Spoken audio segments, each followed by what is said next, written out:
இப்போ மத்தியம வயசு மேஷராசி அன்பர்கள் அப்படின்னா உங்களுக்கு பொங்கு சனி. வாழ்க்கையில் எவ்வளோக்கு எவ்வளோ சாதிக்கணும்னு நினைக்கிறீங்களோ அவ்வளோக்கு எவ்வளோ ஹார்ட் ஒர்க் பண்ணுங்க, கண்டிப்பாக சாதிப்பீங்க, எந்த விதமான சந்தேகமும் இல்லை. ஆக சனி கொஞ்சம் கெடுக்கணும் அப்படின்னு சொல்லிட்டு பிளான் பண்ணிட்டு நம்மளை டார்கெட் பண்ணுறாரு பார்த்தீங்களா. 6ஆம் மாதத்துக்கு மேலே அவர் கப் சிப்புன்னு ஆயிடுவார். அவர் நம்மளை எந்த விதத்துலையும் டிஸ்டர்ப் பண்ண மாட்டார். நம்ம போய் அவரை டிஸ்டர்ப் பண்ணாமல் இருந்தால் சரி. இது லாபஸ்தான ராகு என்ன பண்ணுவார், செய்யக்கூடிய தொழிலில் ஒரு அபரிமிதமான லாபம் அப்படின்றது 12/2026 வரைக்கும் கொடுக்கதாங்க போகிறாரு. சரி, ஆனால் 6ஆம் மாதத்துக்கு அப்புறம் ஒரு சில விஷயத்தில் நம்ம கொஞ்சம் கவனமாக இருக்கணும். என்னென்ன விஷயத்தில் கவனமாக இருக்கணும்? ஃபுல் ஆன் பக்தி நேயர்களுக்கு வணக்கம். நான் டாக்டர் தீபா அர்லாலன். இன்றைக்கி நம்ம என்ன டாபிக் பற்றி டிஸ்கஸ் பண்ண போகிறோம் அப்படின்னா தமிழ் புத்தாண்டு பலன்கள் தாங்க பார்க்க போகிறோம். என்னங்க, பொதுவாக பாருங்கள் 2025 ஆண்டு பலன்கள், 2026 ஆண்டு பலன்கள் இப்படின்னு தானே சொல்லுவாங்க. தமிழ் புத்தாண்டு பலன்களும் சொல்கிறீங்களே அப்படின்னா கொஞ்சம், அதாவது சமீப காலமாக தான் பார்த்திங்கன்னா நம்ம இந்த ஜார்ஜியன் கேலண்டர் அப்படின்றத ஃபாலோ பண்ணுறோங்க. அதனால நியூ இயர் செலிப்ரேட் பண்ணுறோம். அதே மாதிரி 2025க்கான பலன், 26க்கான பலன் அப்படின்றது பார்க்குறோம். நம்ம தொன்று தொட்டு பயன்படுத்தி வந்தது என்ன அப்படின்னு தமிழ் புத்தாண்டை பேஸ் பண்ணி அந்த வருடம் முழுசும் எப்படி இருக்கும் அப்படின்றத பலன்களை பார்த்திங்கன்னா பகுத்தறியறது. அப்படி தான் பார்த்திங்கன்னா நம்ம தொன்று தொட்டு பல நூறு வருடங்களை பார்த்துட்டு வந்தது. சரி, அந்த விதத்தில் இந்த தமிழ் புத்தாண்டு இதை என்ன சொல்லுவாங்க அப்படின்னா பராபவ வருடம் அப்படின்னு சொல்லுவாங்க. இந்த பராபவ வருடம் அப்படிங்கிறது சூரியன் மீன ராசியிலிருந்து மேஷ ராசிக்கு ஏப்ரல் 14ஆம் தேதி காலை 9:40 மணிக்கு பயிற்சி ஆகிறாரு. அப்போ தான் பார்த்திங்கன்னா தமிழ் புத்தாண்டு ஆரம்பிக்குது. இந்த தமிழ் புத்தாண்டு ஆரம்பிக்கிறத பொறுத்து ஒவ்வொரு பிளானட்ஸும் என்னென்ன பாவத்தில் இருக்காங்க அப்படின்றத பொறுத்து இந்த புத்தாண்டு எப்படி இருக்குது அப்படின்றது பலன் சொல்ல போகிறோம். நேரத்தை வீண் பண்ணாமல் சட்டுன்னு உங்கள் ராசிக்கு என்ன மாதிரி பலன்கள் வரப்போகுது பார்த்துடலாம் வாங்க. மேஷராசி அன்பர்கள், உங்களுக்கு இந்த தமிழ் புத்தாண்டு எப்படி இருக்கும் அப்படின்னா, நிறைய மேஷராசி அன்பர்கள் விஷயம் ரொம்ப சந்தோஷப்படணும். எதுக்கு சந்தோஷப்படணும்? ஆல்ரெடி நீங்கள் பார்த்தீங்கன்னா 7 நாட்டு சனியில் இருக்கீங்க. 7 நாட்டு சனியில் இருந்தாலும் எல்லா மேஷராசி அன்பர்களுக்கும் ஒரே மாதிரியான பலனா கிடையாதுங்க. ரொம்ப இளம் வயசு மேஷராசி அன்பர்கள் கண்டிப்பாக சில பல படிப்பினைகள், சோதனைகள், இன்னல்கள், இடையூறுகள் எல்லாமே இருக்குது. ஆனால் அது உங்களை பதப்படுத்துறதுக்கு, பக்குவப்படுத்துறதுக்கு அப்படின்னு சொல்லலாம். வாழ்க்கை அப்படின்னா என்னன்னு புரிய வைக்கிறதுக்கு. சரி, அப்போ கண்டிப்பாக இளம் வயசு மேஷராசி அன்பர்கள் ஃபஸ்ட் ரவுண்ட் 7 நாட்டு சனி வருது, விரைய சனி வருது அப்படின்னா கண்டிப்பாக சின்ன சின்ன சோதனைகளும் வேதனைகளும் இருக்குது. ஆனால் அது கூட 6ஆம் மாதம் வரைக்கும் தான் இருக்குது. சரி, இப்போ மத்தியம வயசு மேஷராசி அன்பர்கள் அப்படின்னா உங்களுக்கு பொங்கு சனி 30+ இருக்கீங்க, 40+ இருக்கீங்கன்னா பொங்கு சனி. வாழ்க்கையில் எவ்வளோக்கு எவ்வளோ சாதிக்கணும்னு நினைக்கிறீங்களோ அவ்வளோக்கு எவ்வளோ ஹார்ட் ஒர்க் பண்ணுங்க, கண்டிப்பாக சாதிப்பீங்க, எந்த விதமான சந்தேகமும் இல்லை. வாழ்க்கையில் 3ஆவது ரவுண்டு 7 நாட்டு சனி வருது. 60+, 50+, 70+ ஏஜில் நீங்கள் இருக்கீங்க அப்படின்னா அது பார்த்திங்கன்னா தங்கு சனி அப்படிம்பாங்க. ஆரோக்கியத்தில் கண்டிப்பாக கவனம் அப்படின்றது வேணும். எல்லாம் சேர்த்து 6ஆம் மாதம் வரைக்கும், அந்த 6ஆம் மாதம் என்ன ஆகுது, குரு பயிற்சி நடக்குது. குரு பகவான் மிதுனத்துலேருந்து கடகத்தில் பயிற்சியாகி உச்சம் பெற்று அமர்றார். ஆக உச்சம் பெற்ற குரு அவருடைய 9ஆம் பார்வை உச்ச பார்வை அது பார்த்திங்கன்னா சனி பகவான் மேலே படியுது.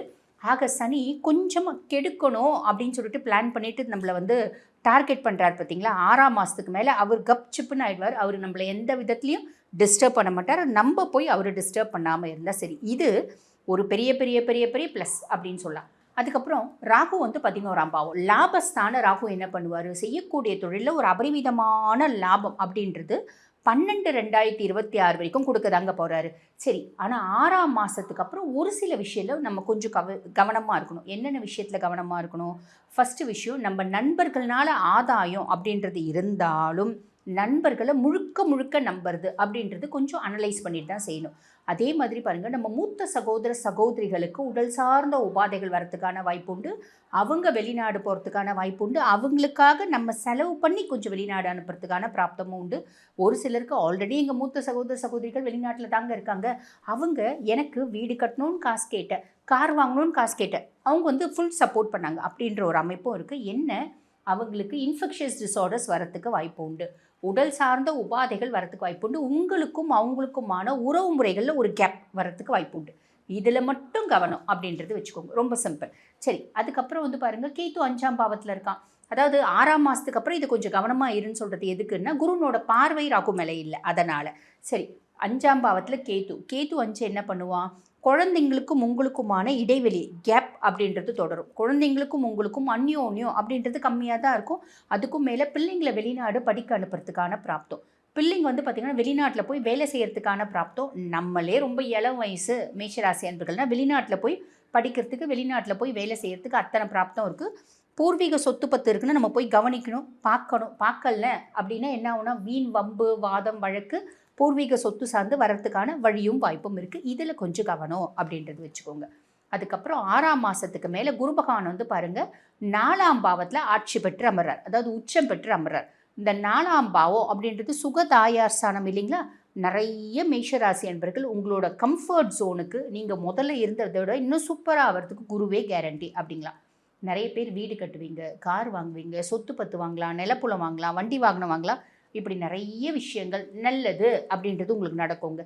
அதே மாதிரி அம்மாக்கும் உங்களுக்கும் இருந்த கருத்து வேறுபாடு அப்படின்றது மாறும், அதில் எந்த சந்தேகமும் இல்லை.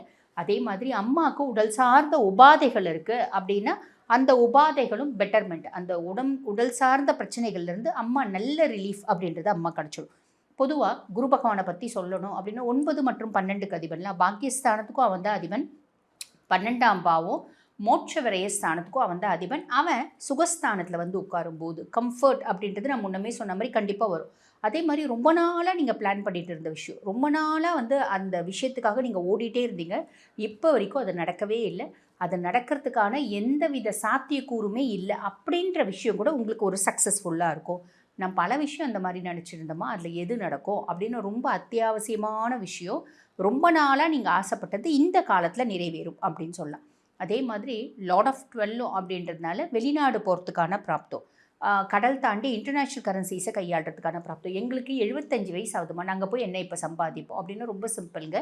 நீங்கள் ஆன்மீக சுற்றுலா மாதிரி போகலாம், இல்லை இன்ப சுற்றுலா மாதிரி போகலாம்.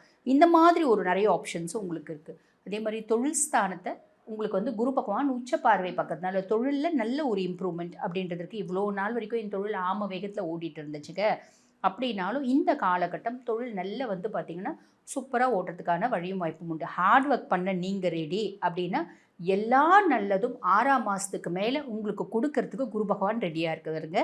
கவலைப்படணும் அப்படின்ற அவசியமே இல்லை. நான் சொன்ன சின்ன சின்ன விஷயங்களில் காஷியஸாக இருக்கீங்க அப்படின்னா மட்டும் போதுமானது. இந்த வருடம் இனிமையான வருடமாக அமையும். வாழ்த்துக்கள். இப்போ நான் சொன்னது வந்து பார்த்திங்கன்னா உங்கள் ராசிக்கான பொதுவான பலன்கள். இந்த பதிவை பார்த்துட்ருக்குங்கம்மா, நாங்கள் வாழ்க்கையில் பல முக்கியமான விஷயத்தை முடிவெடுக்கும் தருணத்தில் இருக்கோம்.